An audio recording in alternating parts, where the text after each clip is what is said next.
7 India, सच दिखाने की हिम्मत। नमस्कार, आप देख रहे हैं न्यूज 24/7 इंडिया। मैं हूं आपके साथ सपना मदेशिया। चलिए शुरुआत करते हैं आज की कुछ खास खबरों से। लोकतंत्र में तानाशाही के विरोध में समाजवादी पार्टी का सांकेतिक धरना। दिल्ली के जंतर मंतर में छात्रों पर हुए लाठीचार्ज के विरोध में पुरानी कचहरी चौक पर प्रदर्शन। कटनी में समाजवादी पार्टी ने दिल्ली के जंतर मंतर पर छात्रों पर हुई कथित पुलिस कार्रवाई के विरोध में पुरानी कचहरी चौक स्थित रानी लक्ष्मीबाई प्रतिमा के नीचे सांकेतिक धरना प्रदर्शन किया। इस दौरान कार्यकर्ताओं ने सरकार के खिलाफ जमकर नारेबाजी करते हुए छात्रों व हितों से जुड़े मुद्दे उठाए। प्रदर्शनकारियों ने लोकतंत्र की रक्षा, छात्रों के अधिकारों की सुरक्षा और शिक्षा व्यवस्था को बेहतर बनाने की मांग की। नेताओं ने आरोप लगाया कि छात्रों और युवाओं की आवाज को दबाने का प्रयास किया जा रहा है, जिसका लोकतांत्रिक तरीके से विरोध किया जाएगा। उन्होंने कहा कि छात्रों की समस्याओं का समाधान बल प्रयोग नहीं बल्कि संवाद के जरिए होना चाहिए। धरने में संदीप नायक, बिंदेश्वरी पटेल, प्रभात पांडे, एडवोकेट हेमंत श्रीवास्तव, सचिन शर्मा, ओम आहूजा, मजहर नियाज जी, विक्रम रजक सहित बड़ी संख्या में पदाधिकारी और कार्यकर्ता समर्थक मौजूद रहे। कटनी से संदीप शर्मा की देखिए खास रिपोर्ट।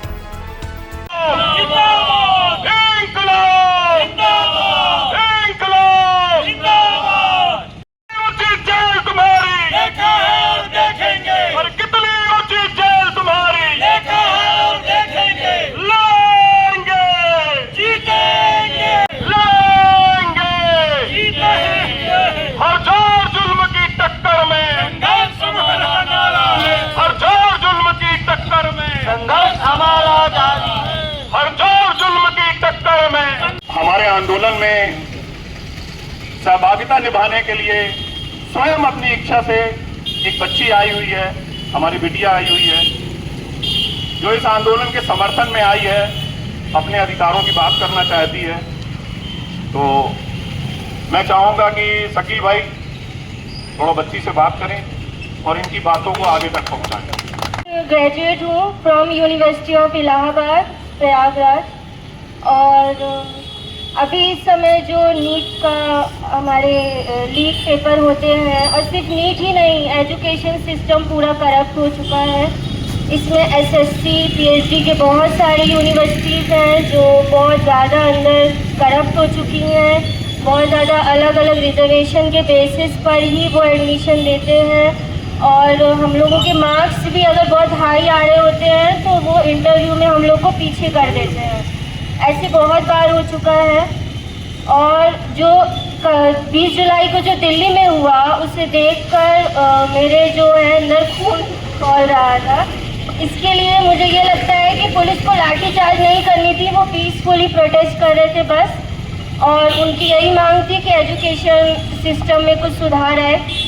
एजुकेशन सिस्टम में बस सुधार के लिए यदि हम पीसफुली प्रोटेस्ट करते हैं और इस तरह की लाठीचार्ज होगी, बच्चियों के सिर फोड़े जाएंगे, उनके कपड़े फाड़े जाएंगे, और जो लाठी थी उसमें कीलें लगी हुई थी।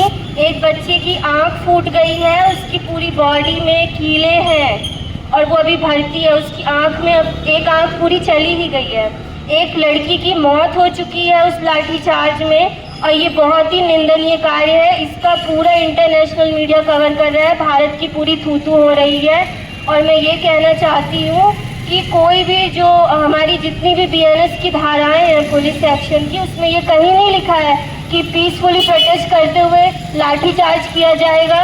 कहीं भी नहीं लिखा है कि बैरिकेड तोड़ने या कुछ भी बोलने पर लाठीचार्ज किया जाएगा। ये हमारे महात्मा गांधी का ही देश नहीं है जहाँ पर हम सिर्फ एक गाल में थप्पड़ खाएंगे और दूसरों को आगे कर देंगे। ये हमारे भगत सिंह का भी देश है।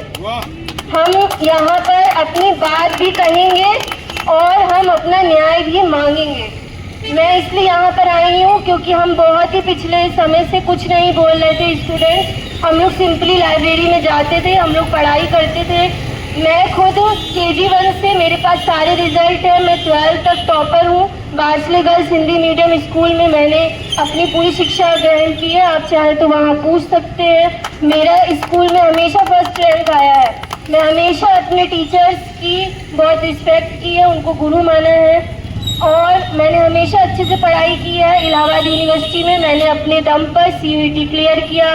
PGAT में भी मैंने बॉटनी से अपने दम पर वहाँ एडमिशन लिया।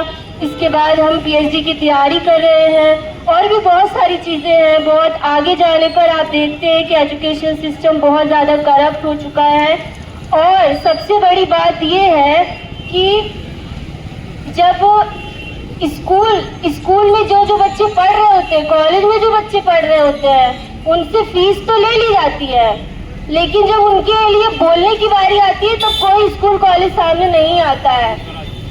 और आप यहाँ भी देख सकते हैं, सब आ रहे जा रहे हैं, लेकिन भीड़ सिर्फ इतने ही लोगों की है। क्या इतने ही लोगों को सिर्फ देश से प्रेम है?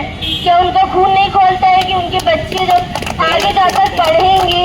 और सिर्फ हमारी जेनजी जनरेशन ने ही आवाज़ उठाई है, इसके पहले जो जनरेशन थी उन्होंने इस बारे में आवाज़ क्यों नहीं उठाई? हमें ये सिस्टम तोहफे में लाकर क्यों दे दिया है? हम इसके अंदर में क्यों दबे? मेरा बस यही कहना है। और मेरे पास एक पोएम है जो मैं यहाँ बोलना चाहती हूँ। तो मैं डायरी लिखा करती थी, मेरे पास बहुत सारी डायरीज हैं, और ये 2014 की बात है जब मैंने ये डायरी लिखी थी। और ये मेरी पोएम तो नहीं है, किसी कवि की है, मैं भी पोएम लिखती हूँ। ये पोएम मैं आपके सामने बोलना चाहती हूँ।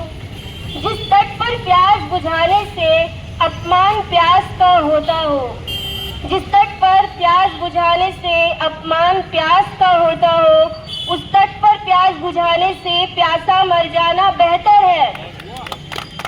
जब आंधी नाव डुबो देने की अपनी जिद पर अड़ जाए, हर एक लहर जब नागिन बनकर डसने को फन फैलाए, ऐसे में भी किनारों की धारों से मांगना ठीक नहीं, पागल तूफानों को बढ़कर आवाज लगाना बेहतर है। कांटे तो अपनी आदत के अनुसार नुकीले होते हैं, कुछ फूल मगर कांटों से ज्यादा जहरीले होते हैं। दिल्ली में जो छात्रों के साथ बर्बरता की जा रही है, छात्र सिर्फ अपनी हक की बात कर रहे हैं। शिक्षा को सही तरीके से दिया जाए, शिक्षा में षड्यंत्र न किया जाए, उस मांग को लेकर ये बातचीत करके समस्या का समाधान किया जा सकता था। लेकिन बर्बरतापूर्ण जैसे अंग्रेज़ों ने लाठियाँ चलाई थी, आज वो अंग्रेज़ों से भी बदतर स्थिति है। वो समय गुलामी का था, आज आज़ादी में भी गुलामी से बदतर स्थिति दिखाई जा रही है। उसी के विरोध में हम लोग बैठे हैं कि सरकार अपने आप को सुधार लाए और एजुकेशन में सुधार करे, बच्चों के साथ बर्बरता ना करे, और जिनके ऊपर मुकदमे बनाए गए हैं उनको वापस ले। ये हम लोगों की मांगे हैं। अभी तक धर्मेंद्र प्रधान ने इस्तीफा नहीं दिया। जी, हम तो चाहते हैं सरकार को बर्खास्त किया जाए। राष्ट्रपति जी को हम लोगों ने ज्ञापन भी सौंपा था 3 दिन पहले कि सरकार को बर्खास्त करके नए चुनाव कराए जाएं, जिससे कम से कम पारदर्शिता आए। ये तानाशाह सरकार है, जनता के हित की सरकार नहीं है। ये जो प्रदर्शन हमारा है वो इसलिए हमने ये प्रदर्शन रखा है कि हम सोचते थे कि देश में लोकतंत्र जिंदा है। वर्तमान सरकार ने जो रवैया अपनाया है, 20 दिनों से अनशन पर बैठे बच्चे, उनके साथ सोनम वांगचुक, उनको उनने अनदेखी की, उनको बड़े ही क्रूर तरीके से उनको वहाँ से उठाया गया। उसके बाद अगले ही दिन बच्चों के शांतिपूर्ण प्रदर्शन को इन्होंने जिस तरीके से दमन किया है, जो बर्बरता दिखाई है, वो अपने आप में लोकतंत्र में ऐसा कहीं नहीं लिखा गया। ये अपने आप में राजतंत्र, तानाशाह राज दिखाया जा रहा है, और हम हमारे देश में तानाशाही बर्दाश्त नहीं करेंगे। हमारे बच्चों पे तानाशाही हमें बर्दाश्त नहीं है। उसी के विरोध में हमें लोकतंत्र चाहिए। सरकार या तो जाग जाए या गद्दी छोड़ दे, इसके अलावा हम और कुछ नहीं चाहते।